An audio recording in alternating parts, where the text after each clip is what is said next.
Taxi روانہ ہوئی اور چکنی سڑک پر پھسلتی ہوئی اپنی منزل کی طرف بڑھنے لگی۔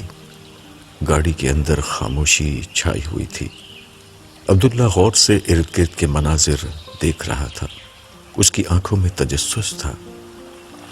اندلس آنا ہمیشہ سے اس کا خواب تھا۔ مسلمانوں کی عظمت رفتہ کا امین، یہ ملک جہاں سے مسلمان حرف غلط کی طرح مٹا دیے گئے، اپنے اندر عبرت اور تاریخ کی بہت سی داستانیں سمیٹے ہوئے تھا۔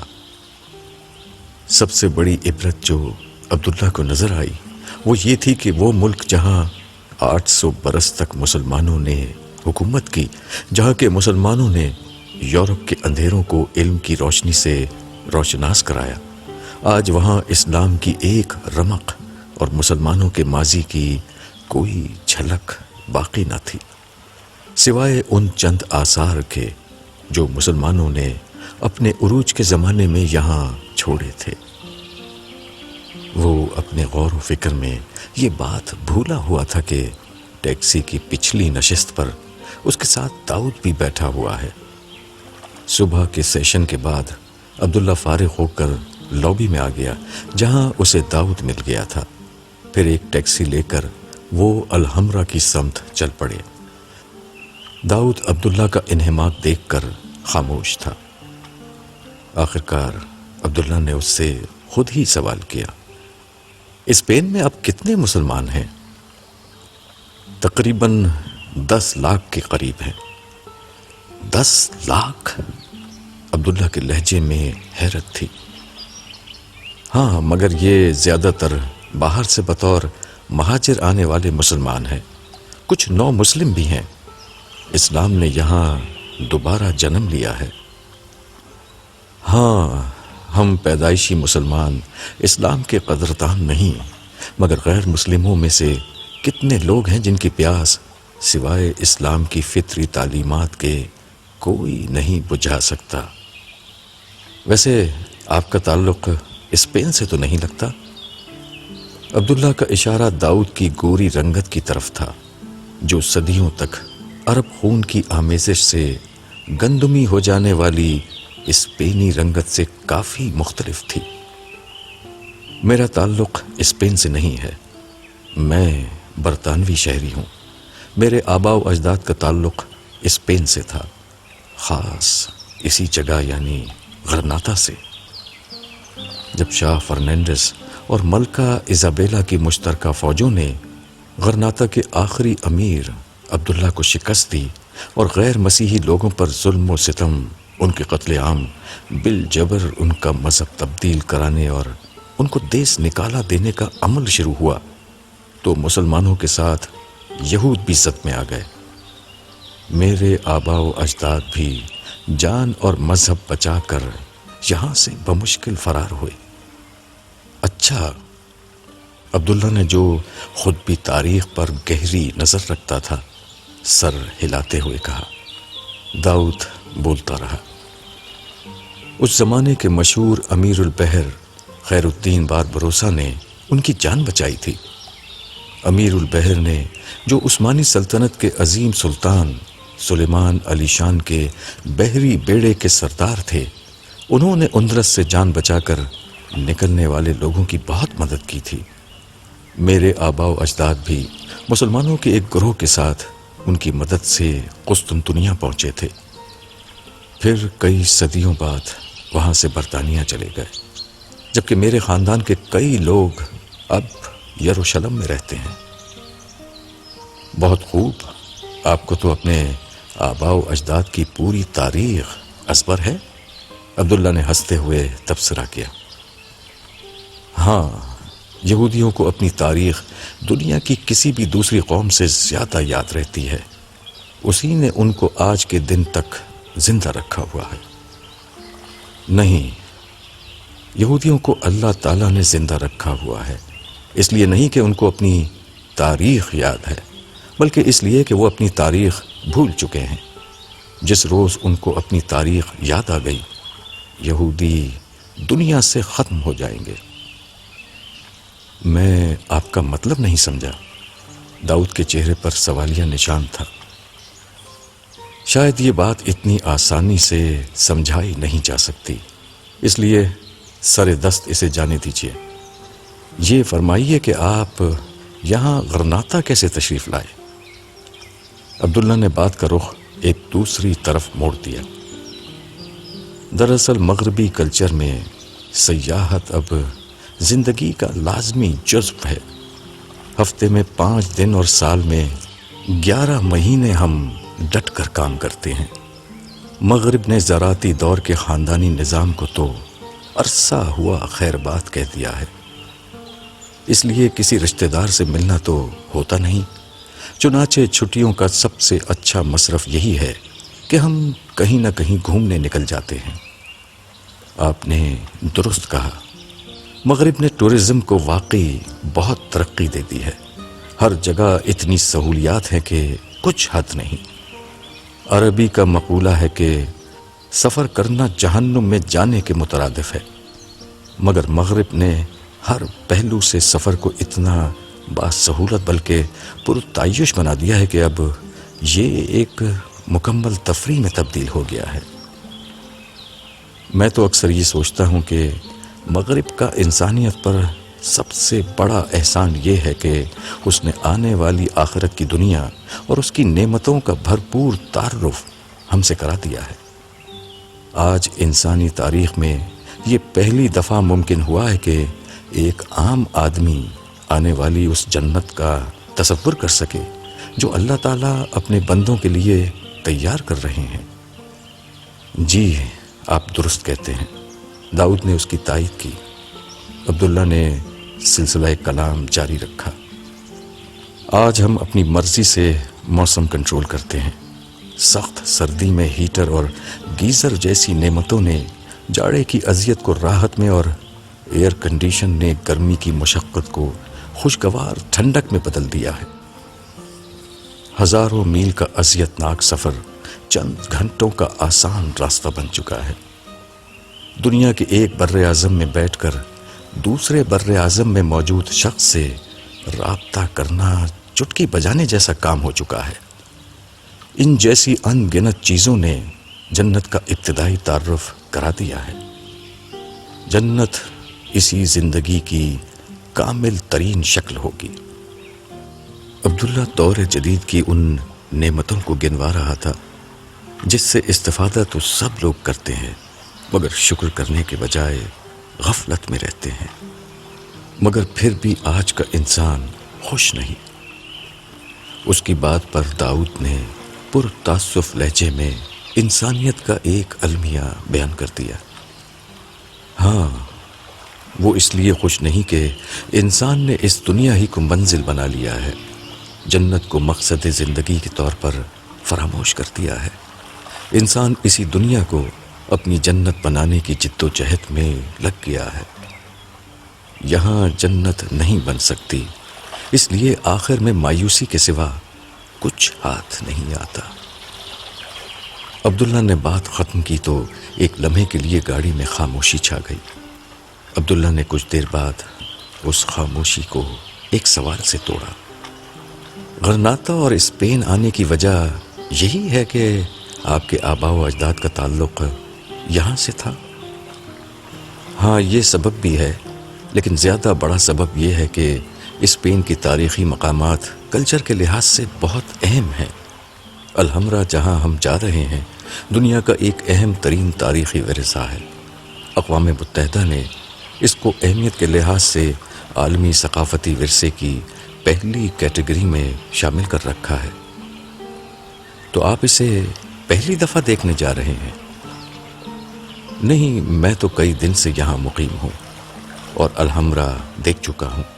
آج تو جانے کا اصل سبب آپ ہیں۔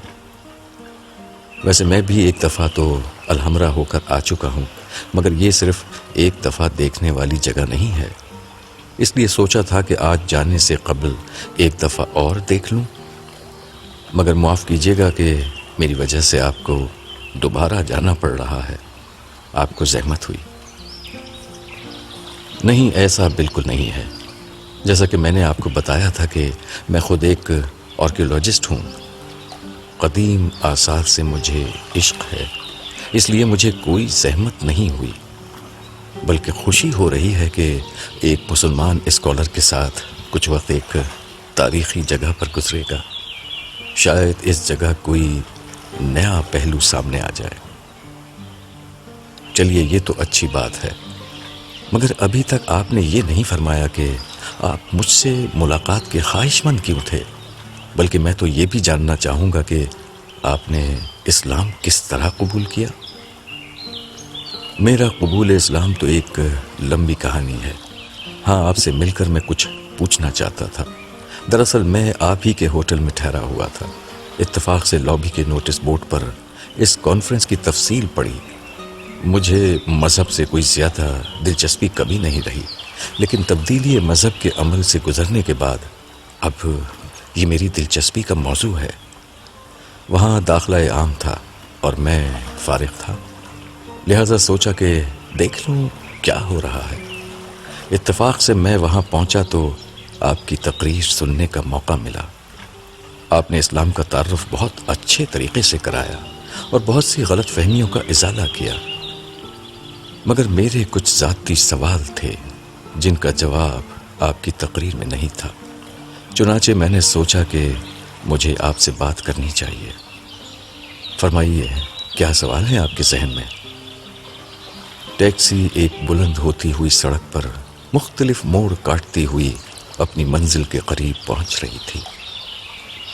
داؤد نے باہر نظر ڈالتے ہوئے جواب دیا، جی میں ضرور بتاؤں گا، مگر اس وقت ہم اپنی منزل الحمرا پہنچ چکے ہیں۔ آئیے ان چیزوں پر یہیں چل کر کچھ گفتگو ہوگی۔ داؤد کے توجہ دلانے پر عبداللہ نے دیکھا کہ اونچے اونچے درختوں کے درمیان مسلسل بلندی کی طرف چڑھتی ہوئی سڑک جبل سبیقہ پر واقع الحمرا کے قریب پہنچ رہی تھی۔ الحمرا کی سرخ فصیل اپنے مہمانوں کو سر اٹھائے خوش آمدید کہہ رہی تھی۔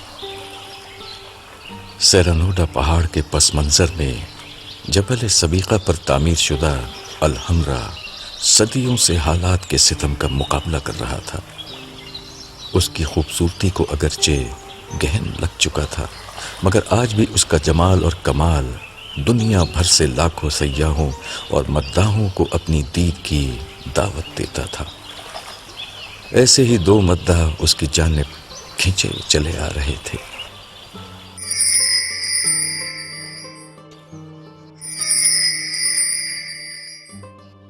آدھی رات گزرنے کے بعد یہ کس کا فون آیا تھا؟ حمزہ نے بریف کیس بند کرتے ہوئے سارا سے دریافت کیا، جو اس کا کوٹ ہاتھ میں لیے کھڑی تھی۔ حمزہ دفتر جانے کے لیے تیار ہو چکا تھا اور گھر سے نکلنے ہی والا تھا کہ جاتے جاتے اس نے یہ سوال کر ڈالا۔ سارا ایک لمحے کو گڑبڑا گئی۔ وہ اپنے شوہر کو اب کیا بتاتی کہ اس کی ماں نے اسے یہ جاننے کے لیے فون کیا تھا کہ آج کل حمزہ کو غصہ تو نہیں آ رہا۔ اس نے ایک لمحہ سوچ کر جواب دیا، سوری آپ کی نیند ڈسٹرب ہوئی۔ دراصل امی کا فون تھا، پریشان تھیں، اس لیے مجھے فون کیا تھا۔ خیر میری نیند تو خراب نہیں ہوئی، بس یہ اندازہ ہوا کہ تم کسی سے فون پر بات کر رہی ہو، مگر ایسی کیا افتاد آ پڑی تھی کہ تائی امی نے آدھی رات کو تمہیں نیند سے اٹھایا؟ وہ دراصل بات یہ ہے کہ سعد کافی عرصے سے بے روزگار ہے اور جنید کی جاب زیادہ اچھی نہیں تھی، بہت معمولی تنخواہ تھی، مگر پچھلے دنوں یہ جاب بھی ختم ہو گئی۔ اس کی وجہ سے امی کافی پریشان رہتی ہیں۔ ساری زندگی انہوں نے مشقت اٹھا کر ہم بھائی بہنوں کو پالا ہے، مگر اولاد کے جوان ہونے پر بھی ان کو سکون نہیں ملا۔ میرے بھائیوں کو اچھی ملازمت مل جائے تو ان کی پریشانی دور ہو جائے۔ کیا آپ اس سلسلے میں کچھ کر سکتے ہیں؟ سارا نے اپنی والدہ جمیلہ کی پریشانی کا ایک دوسرا سبب حمزہ کے سامنے رکھ دیا۔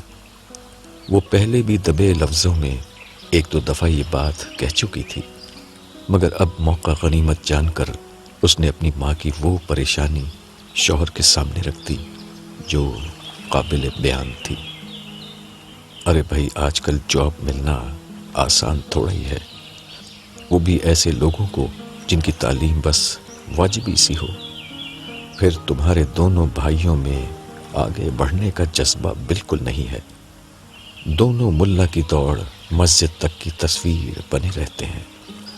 ملازمت گھر بیٹھے نہیں ملتی، بہت بھاگ دوڑ کرنی پڑتی ہے، تعلیم، قابلیت اور صلاحیت بڑھانی ہوتی ہے، تب کہیں جا کر ملازمت ملتی ہے۔ مگر سرکاری ملازمت تو مل سکتی ہے نا؟ ابو سے اس کی بات کریں نا پلیز۔ حمزہ کے جھلائے ہوئے لہجے کے جواب میں سارا نے بڑی لجاجت سے التجا کی۔ ہاں، سرکاری دفتر ہر نکھٹو اور نکمے آدمی کی بہترین جگہ ہے۔ سرکاری ملازمت ان دونوں کے لیے سب سے اچھی ہے۔ مگر بیگم صاحبہ، آپ کو پتہ ہے کہ سرکاری ملازمت آج کل ملتی نہیں ہے بلکہ بکتی ہے۔ سرکار کا ہر عہدہ سیاستدان کی کمائی کا ذریعہ ہے۔ حکومت ملازمتوں کو اپنی پسند کے سیاستدانوں میں بانٹ دیتی ہے، وہ یا تو اپنے چہیتوں کو اس میں لگاتے ہیں یا پھر بازار میں نیلام کر دیتے ہیں۔ ہیں تمہارے پاس لاکھوں روپے کے بھائیوں کے لیے ملازمت خرید سکو؟ حمزہ نے بدستور تیز لہجے میں کہا۔ اس کا پارا چڑھنے لگا تھا۔ میرے پاس تو بس آپ ہیں، آپ کی محبت ہے۔ کیا آپ میری خاطر ابو سے بات نہیں کر سکتے؟ ان کے تعلقات سرکاری محکموں میں بہت سارے لوگوں سے ہیں، وہ کسی سے کہیں گے تو ملازمت کا بندوبست ہو ہی جائے گا۔ آخرکار میرے بھائی ان کے بھتیجے بھی تو ہیں۔ ابو سے بات کروں؟ حمزہ نے منہ بنا کر کہا۔ اس کا لہجہ قدرے نرم ہو گیا تھا۔ سارا کی محبت والی بات نے اس کے گرم ہوتے مزاج پر پانی کی ٹھنڈی پھوار کا کام کیا تھا۔ جانتی ہو کہ تمہیں یعنی ان کی بھتیجی کو اس گھر میں لانے کے لیے مجھے ایک جنگ لڑنی پڑی ہے۔ تمہیں تو وہ کسی نہ کسی طرح برداشت کر گئے، مگر اب میں ان سے تمہارے بھائیوں کی بات کروں گا تو ان کا پارا آسمان پر جا پہنچے گا۔ نہ بابا نہ، یہ مجھ سے نہ ہوگا۔ حمزہ نے اپنی مجبوری بیان کر دی۔